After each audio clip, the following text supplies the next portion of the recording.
آج ہم قرآن پاک کی ایک بہت پیاری سورت سورہ مزمل کا ترجمہ سنیں گے۔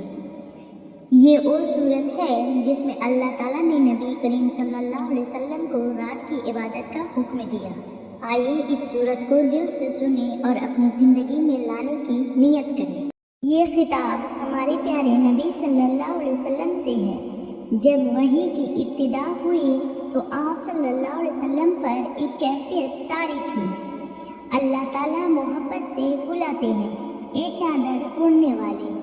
یہ ہمیں بھی سکھاتا ہے کہ اللہ اپنے بندوں سے شفقت کے ساتھ بات کرتے ہیں۔ اللہ تعالیٰ حکم دیتا ہے کہ رات کو کھڑے ہو کر عبادت کریں۔ رات کا وقت بہت خاص ہوتا ہے۔ دن میں شور ہوتا ہے لیکن رات میں سکون ہوتا ہے اور اللہ سے بات کرنا آسان ہو جاتا ہے۔ یہی ہمیں توجہ سکھایا جا رہا ہے۔ اللہ تعالیٰ سختی نہیں کرتے بلکہ سہولت دیتے ہیں۔ جتنا ممکن ہو اتنا قیام کرو، لیکن قرآن کو ٹھہر ٹھہر کر پڑھا کرو۔ یہی اصل خوبصورتی ہے، قرآن کو سمجھ کر پڑھنا۔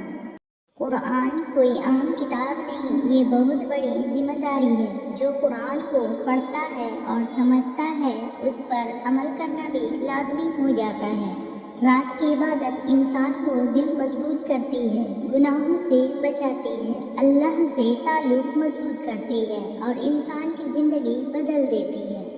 ہم موبائل کے لیے وقت نکالتے ہیں، سیریز کے لیے وقت نکالتے ہیں، لیکن کیا ہم اللہ کے لیے 5 منٹ نکالتے ہیں؟ سوچنے کی بات ہے، شاید ہماری زندگی کی برکت اسی میں ہے۔ یا اللہ ہمیں قرآن سمجھنے کی توفیق دے، ہمیں رات کی عبادت کی عادت فرما، ہمارے گناہوں کو معاف فرما، آمین۔